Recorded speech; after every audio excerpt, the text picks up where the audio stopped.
Hey wonderful mums, how you doing? How's your week been? Hope you're having an A-OK right now. What the frig is going on with the UK, with the weather in the UK? It's frigging freezing right now. Anyway, so let's go back to the podcast. Do you ever feel like you're constantly reminding, nagging or begging your teenager to take responsibility for their actions? Yeah, I get it, 100%. Maybe they've left their work to the very last minute or haven't done this and haven't done that, and now somehow it's your fault. Or she agreed to do something, forgot, and then blames you for not reminding her. Yeah, anyone else got their hand in the air? Yeah, I have too. And let's not even start on the why should I do this argument. And then comes the frustration, yeah? Why can't she just own it? Am I raising an adult or an overgrown toddler? We all have those thoughts from time to time, don't we? Is she ever going to manage life on her own? Take a breath.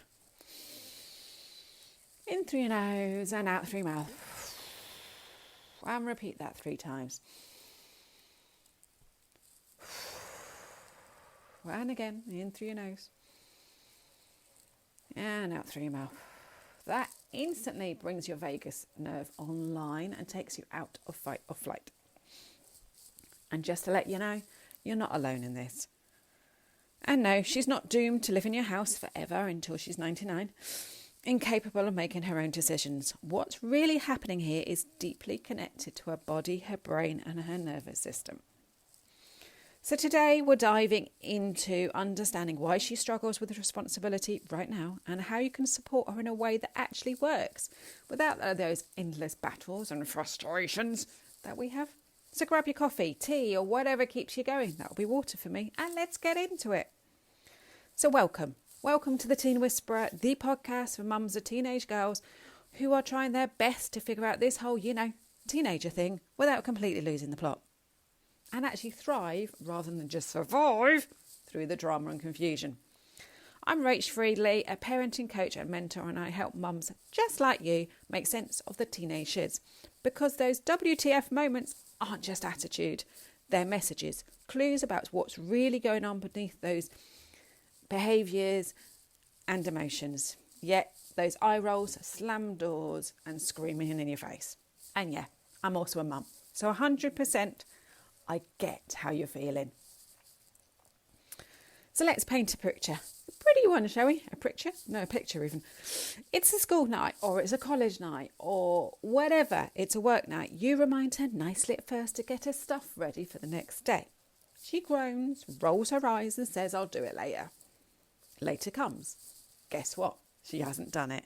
You remind her again. She snaps, I know, Mum. Next morning, she's scrambling around to find everything, stressed out to the hilt and blaming you for not reminding her earlier. And you're left standing there thinking, are you kidding me? Or maybe it's a bigger responsibility. You ask her to help out, to do the dishes, walk the dog, whatever. She says she will and then, nothing. I hasten to add I've got a pile of last night's dinner plates and pans sitting in the kitchen from when my daughter said it last night. And when you bring it up, you get a sigh or a, oh, I forgot. Or why do you always nag me? Cue the frustration, the lectures, the why can't she just do what she will moments. And here's the kicker. You know she's capable. You know she can do it. You've seen her take that responsibility when it matters to her. So why can't she do it consistently? So what's really going on? And by the way, it's not just attitude. So let's take a step back and look at what's happening inside her brain and her body. So as we already know, her prefrontal cortex is still developing. That part that's responsible for planning, impulse control, risk awareness, thinking ahead, emotional regulation is, still under construction. It doesn't come online until the mid-20s. So 25 is the approximate age. Meanwhile, her limbic system, the emotional reaction centre, is firing at full speed. So you have one against the other, equaling outbursts, meltdowns, screaming matches, and slam doors in your face. Translation, she reacts first and then she thinks later But then that's her body. Her body is telling her brain that something isn't quite right, and her brain isn't quick enough to catch up. So she might want to take that responsibility, but in the moment, that impulse wins yet again. Number 2, her nervous system is in overdrive. If she's stressed, overwhelmed, or emotionally dysregulated, her brain literally shuts down that logical thinking. She either goes into fight, flight, or freeze mode. That's why when she feels criticised or pressured, she either snaps, so she goes into fight, completely shuts down and hides in a room, freeze, or avoids responsibility together, flight. And number 3, her body is exhausted. I mean, there's hormones, there's stress, social pressure, screen time, her future. All of this affects her ability to regulate her emotions and make those all-important decisions.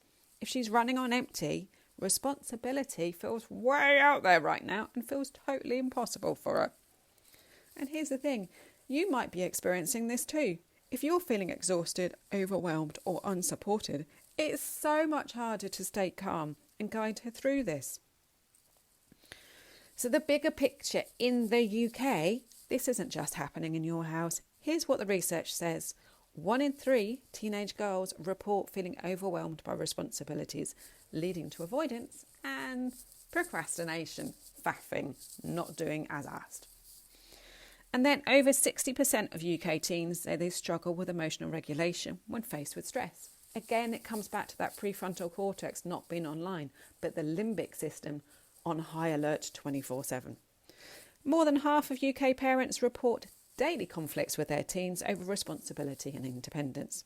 So if this feels like a battle, it's not just you, and it's not just her either. So what can you actually do to help her build that responsibility without endless nagging or frustration? So glad you asked. So here are 3 simple practical tools to help you right now in this moment. Number 1, regulate first, then teach. So before she can take that responsibility, she needs to be in a calm, regulated state. If she's overwhelmed, arguing, or emotional, her brain literally cannot process what you are saying. Instead of lecturing mid-meltdown, don't. Help her regulate first. If she'll allow you, give her a hug. More often than not, she's not going to, I hasten to add. But you can sit in the same room as her. Or if she's barricaded herself into a bedroom, sit the other side of the door. Your energy fields can still connect to her energy field, even through a door. When she has calmed down, go for a short walk together. And just take that time just to breathe in the fresh air, just do something different. And once she's calm, then have the conversation about responsibility. Do not do it in the moment because it will escalate the situation and it will become about you, not her. Number 2, instead of nagging, try reframing it. What's going on for you? What's going on for you rather than I don't like la, whatever. This keeps the responsibility with her without needing that constant reminder.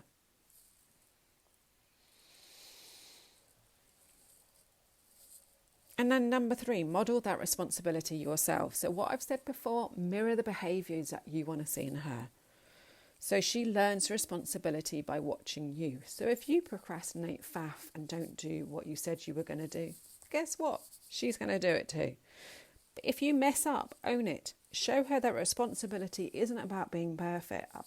After all, I'm all about imperfect parenting here. It's about acknowledging those mistakes and making changes. So if you forgot the milk, just say, oh, jeeps, I forgot to grab the milk today. That's on me. Well, I'm going to go and get it. Or I didn't handle that conversation well earlier. Let's try again. Then that shows her that's the behaviour that she needs to be doing. It becomes normal for her too when she sees you taking that responsibility. So if this episode spoke to you, I hope you know you are not alone. This isn't about getting it perfect. It's about showing up. It's about imperfect parenting, and it's learning alongside your teenage daughter. And if all you did today was listen and breathe, that's enough. That's a win in my book. So want more tools to help you navigate the teenage years with more confidence and connection? And when I talk about teenage years, I mean the ages 9 to 25. Download my free WTF is Going On guide.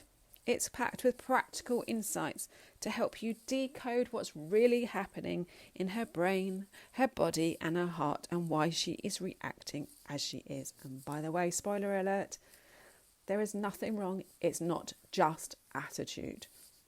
There's nothing wrong with her and she doesn't need a diagnosis. And if you want to keep this conversation going, come connect with me on Instagram at The Teen Whisperer or Facebook, strange enough, at The Teen Whisperer. I'd love to hear your story.